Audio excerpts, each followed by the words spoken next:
Heute ist Teil 3 dieser neuen Serie.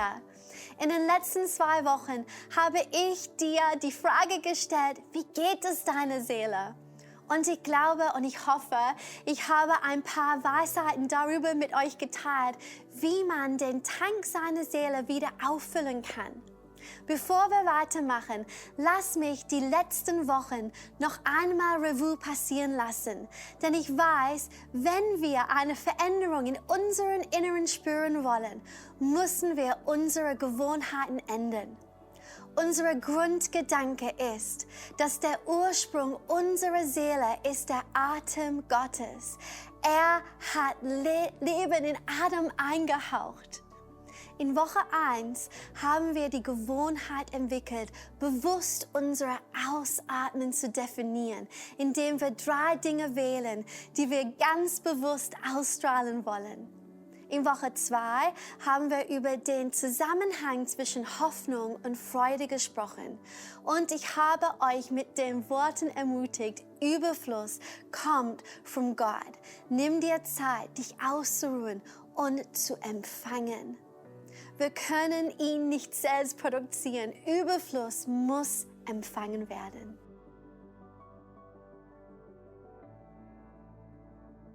Wir konzentrieren uns auf unsere Atmung. Das Ein- und Ausatmen. Einatmen und Ausatmen. Empfangen und geben. Hier ist der Gedanke, den ich heute mit euch teilen möchte. Die Wirkung dessen, was du von Gott erhältst, hängt davon ab, wie du ihn siehst. Vor einigen Wochen war ich mit einigen der Expand Women zusammen. Das sind die Frauen in Leitungspositionen im BFP. Wir waren in einem Zoom-Call. Ich hatte Gabi Wendland gebeten, uns zu ermutigen. Sie sagte viele erstaunliche Dinge, aber ein Gedanke hat mich wirklich ermutigt. Sie sagte, Mädels, wenn ihr auf etwas stoßt, wozu ihr euch nicht fähig fühlt, sucht nach dem Wunder.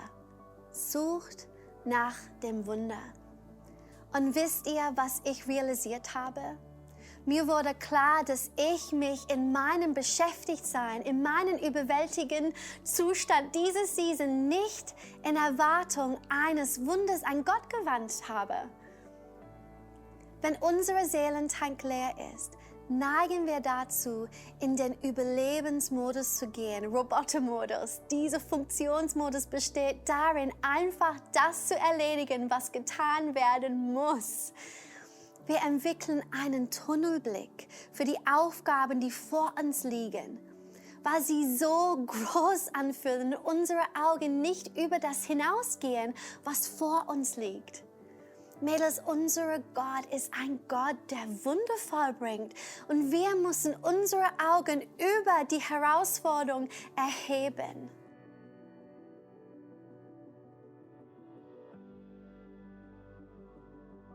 Gott ist bereit, dir das zu geben, was du brauchst.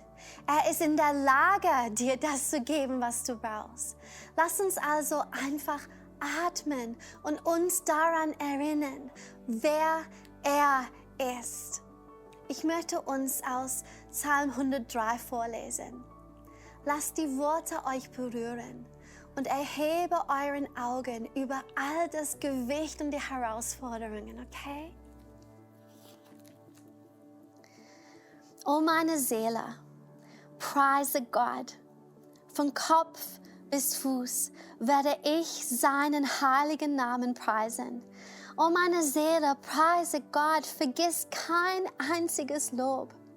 Er vergibt dir deine Sünden, jeder einzelne. Er heilt deine Krankheiten, jeder einzelne. Er erlöst dich aus der Hölle, rettet dein Leben.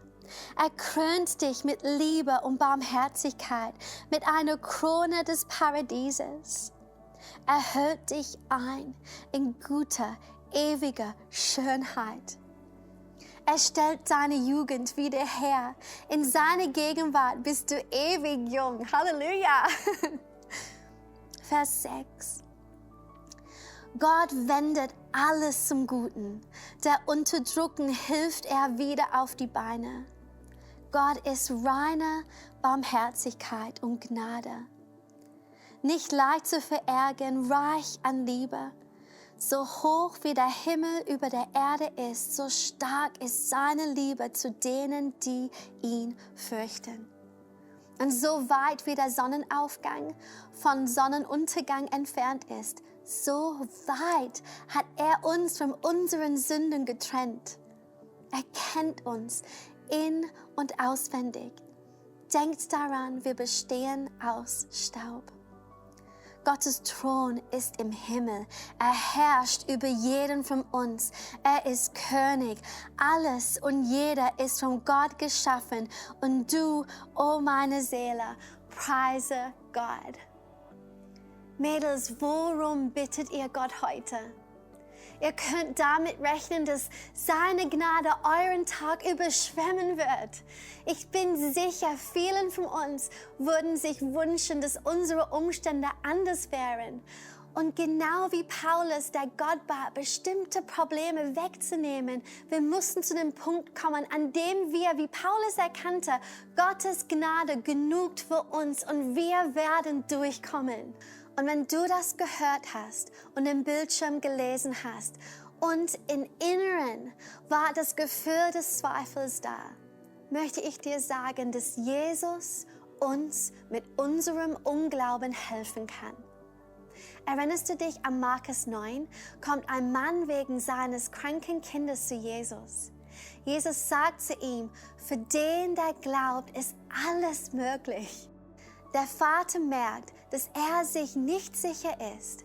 Er ist gekommen, weil er verzweifelt ist. Er ist gekommen, weil es keine andere Hoffnung gibt. Aber er ist sich nicht sicher, ob er erwartet hat, mit einer Antwort zu gehen. In der Bibel heißt es, er rief unter Tränen aus, ich glaube, hilf mir heraus aus meinem Unglauben. Jesus hat den Mann nicht verurteilt, weil er verzweifelt hatte. Er traf ihn dort, wo er war und beantwortete sein Gebet. Erstens, wir müssen unsere Augen erheben, um Gott so zu sehen, wie er ist. Er ist der Wegbereiter, er ist der Wundervollbringer. Zweitens, wir müssen Jesus mit unserem Unglauben umgehen lassen. Bete ehrliche Gebete. Drittens, atme ein und sehe, was Gott tut. In Sprüche 13, Vers 12 steht, Hoffnung, die sich verzögert, macht das Herz krank. Wenn aber kommt, was man begehrt, das ist ein Baum des Lebens. Das Gegenmittel für eine kranke Seele ist darauf zu schauen, was Gott tut. Wenn unsere Seelentank leer ist, neigen wir dazu, darauf zu schauen, was Gott nicht tut. Wir schauen auf unsere Mangel, wir schauen auf unsere Unglauben. Was wäre, wenn wir Jesus die Frage stellen würden, woran arbeitest du in meinem Leben? Und atmen und zuhören. Du brichst die Macht der Hoffnungslosigkeit mit Dankbarkeit. Wenn wir anfangen, Gott zu danken, was er bereits tut, fangen wir an, ihn überall zu erkennen. Wir sind nicht allein, nicht machtlos, nicht festgefahren. Die Wahrheit ist, dass Gott immer noch am Werken ist. Ich möchte den Tag heute damit abschließen, indem ich dich dazu herausfordere, mit Dankbarkeit in deinen Tag zu gehen. Gott, wir danken dir. Du bist bei uns. Du bist groß. Du bist fähig, mächtig und in uns am Werken. Wir gehen mit großer Erwartung und öffnenden Augen in diesen Tag und dein Werk zu sehen. Du bist mit uns und wir danken dir, wir danken dir. Amen. Ich liebe euch, Mädels. Lass uns weiterhin Gewohnheiten schaffen, mit denen wir erkennen, wie Gott unsere Seelentanke bis zum Überlaufen füllt. Gott bringt den Überfluss. Aber wir können uns positionieren, um diesen Überfluss zu empfangen. Bis nächste Woche.